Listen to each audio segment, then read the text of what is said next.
আমাদের মাদ্রাসার সেক্রেটারি, বর্তমান সেক্রেটারি ইব্রাহিমকে দিবে সনদ, মার্কশিট দিবে। আসুন।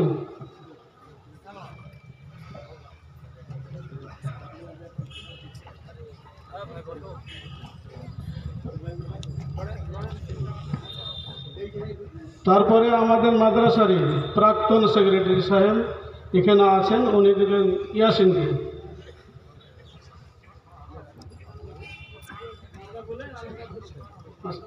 আসেন আপনার সেক্রেটারি খিজমত আলী সাহেব।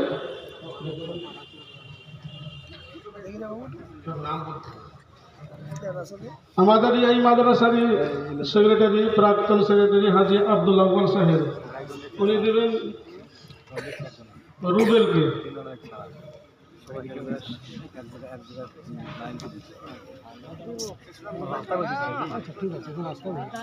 আমাদের আজকের সভার অতিথি সাহেব দিবেন আনোয়ারকে, আনোয়ার শাহকে বিশেষ অতিথি যিনি।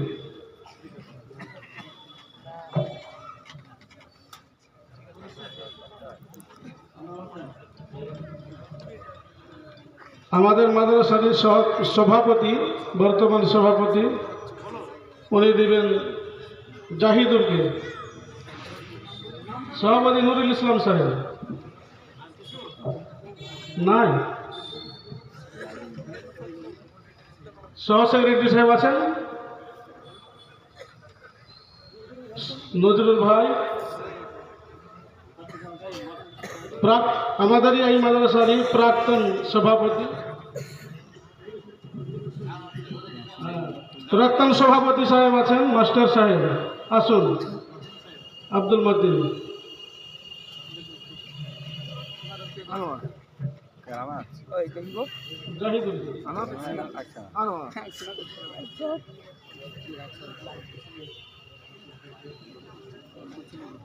হলে দুজন দেখছি যখন সবাইকে শার্ট করে দিবেন।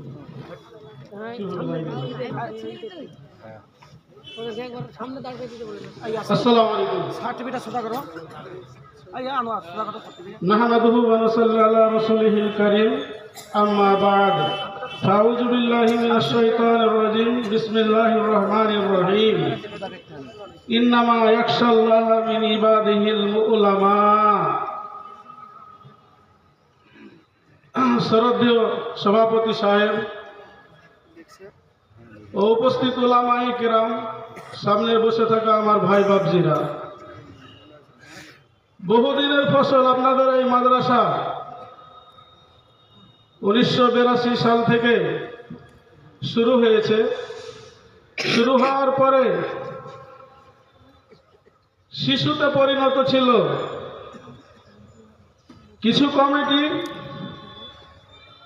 বুদ্ধিজীবী মানুষেরা শিশুটাকে বাদ দিয়ে দার্সে নিজামিয়া খুললেন। তারা ওনাদের উদ্দেশ্য ছিল একটাই, যে এই মাদ্রাসা সোলেডাঙ্গা থেকে ফারেক হয়, চাঁদঘর থেকে ফারেক হয়, ডিঙ্গেল থেকে ফারেক হয়।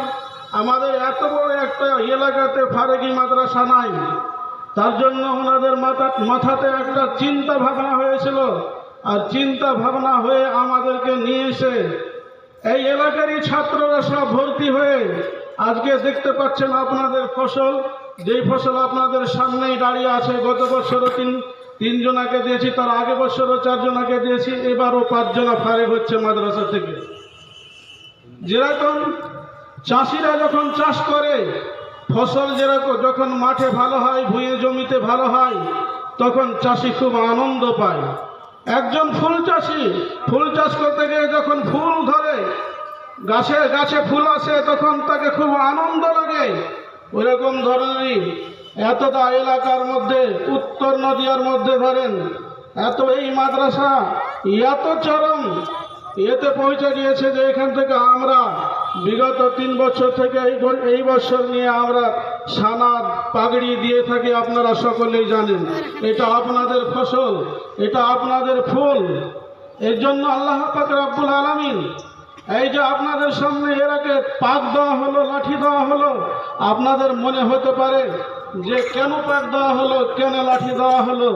পাক লাঠি এই কারণেই দেওয়া হলো, অনেক মানুষ, সাধারণ মানুষ আছে, জিজ্ঞেস করে যে তোমরা যে ফারেক হয়েছো, ফারেক হয়ে তোমরা প্রমাণপত্র পেয়েছো, পাক সানাদ লাঠি পেয়েছো। অনেক সাধারণ মানুষ বলে কোন মাদ্রাসা থেকে পেয়েছো, কোথা থেকে পেয়েছো, এটা জিজ্ঞেস করে। অতএব তার জন্য ওনারা তাদেরকে, আমাদের এই ছাত্রদেরকে পাক সানাদ টুপি লাঠি দেওয়া হলো।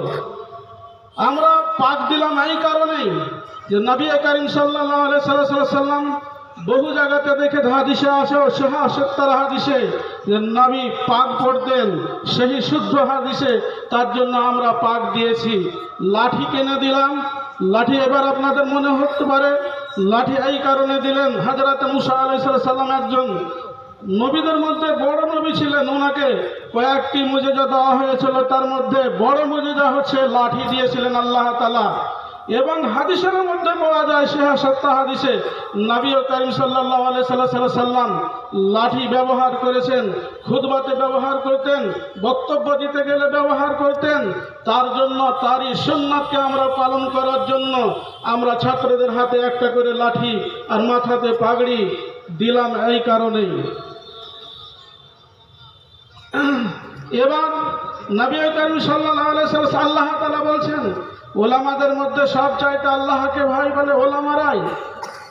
আল্লাহ তাআলাকে ভয় করে বান্দাদের মধ্যে ওলামারা, যারা ওলামারাই ভয় করে। ওলামা ছাড়া অন্য কারা আল্লাহকে ভয় পায় না, ভয় করে না। ওলামারাই হলো ভয়ের যোগ্য। তাই এই ছাত্রদের উদ্দেশ্যে বলছি, ছাত্র তোমরা এতদিন ছিলে থানার পাড়ার এলাকাতে, তোমরা থেকেছো, লেখাপড়া করেছো, কোনো ভুল করেছো, তখন বলেছে সকলে, একজন যদি ভুল ধরেছে আরেকজন বলেছে এরা ছাত্র। আজ থেকে তোমাদের এত লোকের সামনে মাথায় পাগড়ি আর লাঠি দেওয়া হলো, এখন থেকে তোমাদের ওই ভুলটা ওই সমাজে মাফ হয়েছে, এখন আর মাফ হবে না। এরকম ভাবে তোমরাকে আগামীতে চলতে হবে।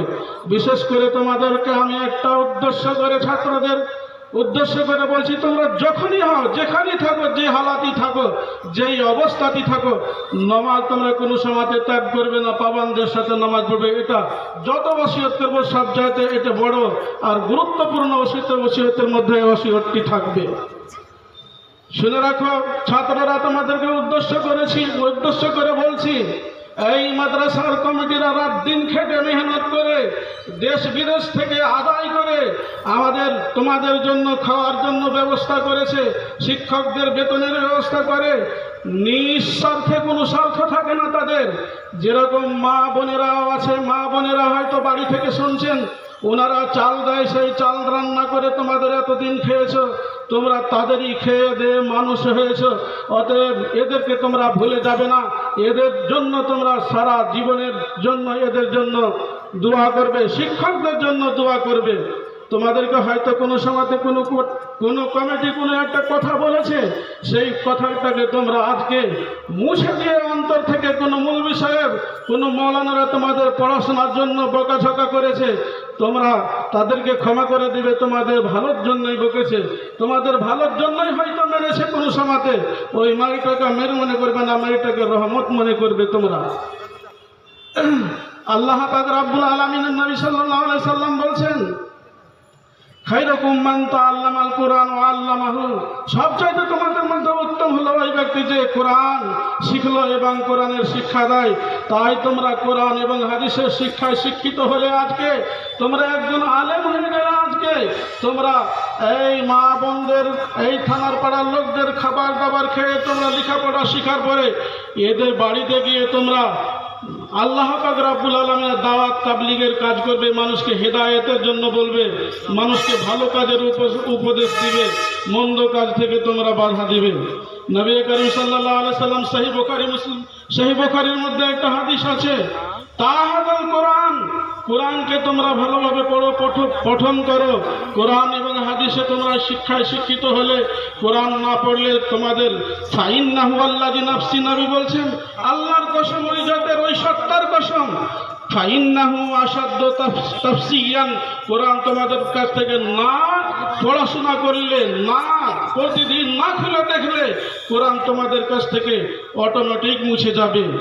তাই তোমরা এই যে পড়াশোনা শেষ হলো, তার মানে তোমাদের শেষ নয়। কি বল, তোমরা ইলমের দরজাতে পা দিলে আগামী দিনে যত তোমরা মেহনত করবে, যত তোমরা পড়বে, কোরআন এবং হাদিসের সাথে যত যুক্ত থাকবে, তোমাদের বিদ্যা আগামী দিনে আরো বাড়বে। নবী করিম সাল্লাল্লাহু আলাইহি সাল্লাম অন্য একটা হাদিসের মধ্যে বলছেন, আবু বকর উসমান রাদিয়াল্লাহু তাআলা, আবু উমর বিন খাত্তাব হাদিসের বর্ণনাকারী বর্ণনা দিয়েছেন, রাসূলুল্লাহ সাল্লাল্লাহু আলাইহি সাল্লাম বলেছেন যে তাআদুল কুরআন, কোরআনকে তোমরা পঠন করো, তার জন্য বললেন। তাই ছাত্র তোমাদেরকে বলা হচ্ছে, নবী করিম সাল্লাল্লাহু আলাইহি ওয়াসাল্লাম সহিহ মুসলিম শরীফের একটা হাদিস আছে, নবী একদিন নামাজ পড়লেন, নামাজ পড়ার পরে সাহাবাদের দিক দিয়ে মুখ করে বসলেন, মুখ ফিরিয়ে বসার পরে ফাওয়াজানা মাউইজাতান বালিগাতান, একদম মর্মস্পর্শী বক্তব্য রাখলেন, একবার বালিগ বক্তব্য রাখার পরে বললেন, ওয়াজিলাত মিনহাল কুলুব, বক্তব্য শুনে সাহাবায়ে কেরামদের চোখ দিয়ে ঝরঝর করে পানি পড়ছিল। ওয়াজিলাত মিনহাল কুলুব, আর অন্তরটা মনে হচ্ছিল কাঁপছিল। একটা লোক জিজ্ঞেস করছে, কালা ইয়া রাসূলুল্লাহ, হে আল্লাহর রাসূল, কান্না হাদিহি মুআদ্দাত মুআদ্দিন, আজকে যে আপনি ভাষণ দিচ্ছেন আমাদেরকে, এই ভাষণটা মনে হচ্ছে শেষ ভাষণ, এরপরে আর কোনো ভাষণ থাকতে পারে না। রাসূল, ওই লোকটি বলছে আউসে না, সাহাবীটি বলছে আপনি আমাদেরকে ওসিয়ত করুন। নবী করিম সাল্লাল্লাহু আলাইহি সাল্লাম ওসিয়ত করেছিলেন সেই দিন যে ফাইন্নাহু তাকওয়াল্লাহ, তোমরা আল্লাহর তাকওয়ার কি করেছিলেন, ওসিয়ত দিয়েছিলেন। ওসিকুম বিতাকওয়াল্লাহ, তোমাদেরকে আল্লাহর তাকওয়ার আর ভয় ভীতি তোমাদেরকে ওসিয়ত করছি। অসামিয়ে, নেতাদের কথা শুনবে, অর্থাৎ তাদের আনুগত্য করবে, এই ওসিয়ত নবী সাল্লাল্লাহু আলাইহি সাল্লাম বলছেন। তোমাদের পরে ভেজালের জামানা আসবে, অনেক ইখতিলাফ মতভাব দেখতে পাওয়া যাবে, তখন তোমরা খোলাফায়ে রাশিদিনদের সুন্নাত এবং কোরআন হাদিস মেনে তোমরা চলবে। ওয়া তামাশশাকু বিহা, এটাকে মজবুত করে ধরবে। ওয়া আজ্জু বিহা নাওয়াজ, যে দাঁত দিয়ে শক্ত গোশকে খেতে হয়, সেরকম ছিঁড়তে হয়, সেরকম ভাবে শক্তভাবে কোরআন এবং হাদিসকে ধরবে। তাই নবী করিম সাল্লাল্লাহু আলাইহি সাল্লামের হাদিসটা দিয়ে আমি তোমাদেরকে বলছি, তোমাদেরকেও আমি ওসিয়ত করছি। নবী যে ওসিয়ত সাহাবায়ে কেরামদেরকে বলেছিলেন, তোমরা তোমাদের মধ্যে তাকওয়া এবং ভয় ভীতিটা রাখবে। আর ভয় ভীতি থাকতে গেলে তোমাদের মধ্যে থেকে কোনো নামাজে ছুটবে না, কোনো অশ্লীল কাজও হবে না তোমাদের। তাই শেষ তোমাদের ওসিয়ত, শেষ কথা হচ্ছে তোমাদের যে আল্লাহর ভয় ভীতিটা তোমরা রাখবে। আসসালামু আলাইকুম। এটা প্রতিটা ছাত্র কোথায় কে কী করছে, পড়াশোনা করছে। তারপরে ধরেন শুধু মাদ্রাসায় পড়লে যে স্কুলে পড়া হয় না তা নয়। আমাদের এই প্রতিটা ছেলেকে দেখছেন, এরা ফারেক হলে এখান থেকে প্রত্যেকটা ছেলে মৌলানাকে দেখছেন, বেলডাঙ্গা সিনিয়র মাদ্রাসার হয়েছেন ইনি শিক্ষক, প্রত্যেকটা ছেলেরই শিক্ষক উনি। আর সব ছেলেগুলো আমাদের কেউ আরবিকে, কেউ থিওলজিতে, কেউ তাফসিরে করছে, আপনার অনার্স করছে। ওরা পরিচয় দেবে, শুনতে পাবেন। আসসালামু আলাইকুম। তোমরা এক এক করে তোমাদের পরিচয় দিয়ে দেবো।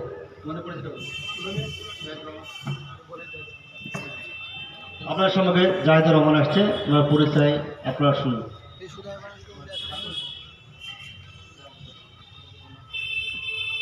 আসসালামু আলাইকুম ওয়া রাহমাতুল্লাহি ওয়া বারাকাতুহু।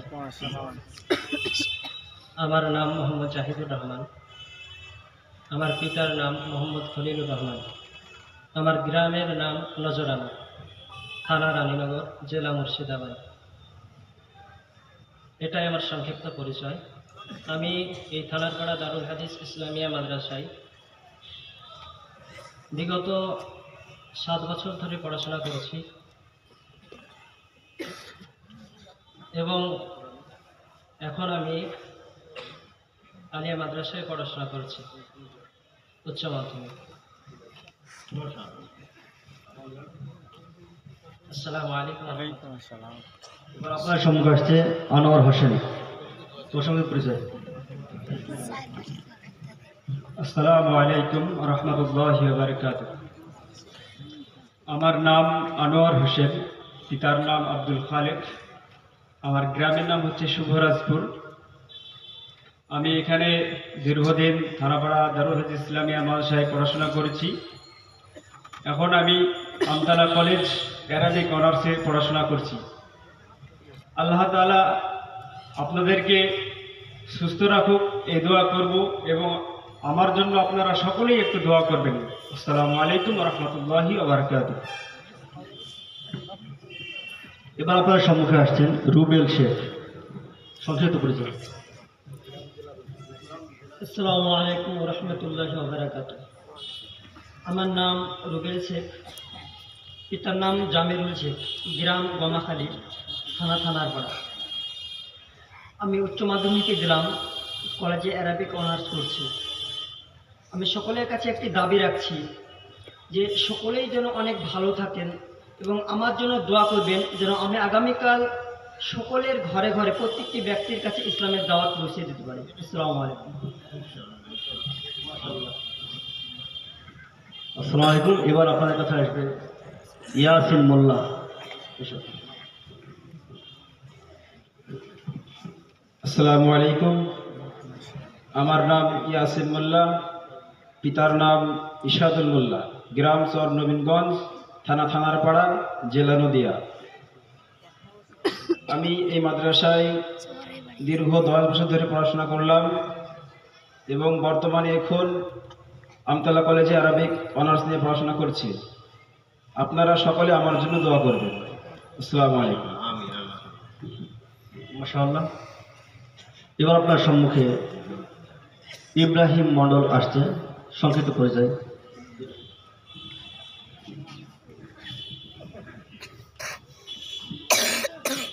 আসসালামু আলাইকুম রহমতুল্লাহ। আমার নাম ইব্রাহিম মণ্ডল, আমার পিতার নাম রহিতুল্লাহ মণ্ডল, আমার বাড়ি ভোগাইপুর, পোস্ট বাঁশবাড়িয়া, থানা হগলবাড়িয়া, জেলা নদিয়া, পিন নম্বর 741122। আমি কৃতজ্ঞতা জানাই আমার যারা শিক্ষক মণ্ডলী আছেন এই মাদ্রাসায় তাদের এবং মাদ্রাসার কমিটি বৃন্দদের, এমসি কমিটিদেরকে, যারা সহকারী কমিটি আছে সকলকেই আমি কৃতজ্ঞতা জানাই এবং আপনাদেরকে কৃতজ্ঞতা জানাই। আপনাদের সহযোগিতার বিনিময়ে আমি এই পর্যন্ত এসে পৌঁছেছি। আপনারা সকলেই দোয়া করবেন আমার জন্য। আমি 2012-তে এই মাদ্রাসায় এসেছি, দীর্ঘ 11 বছর পড়াশোনা করলাম।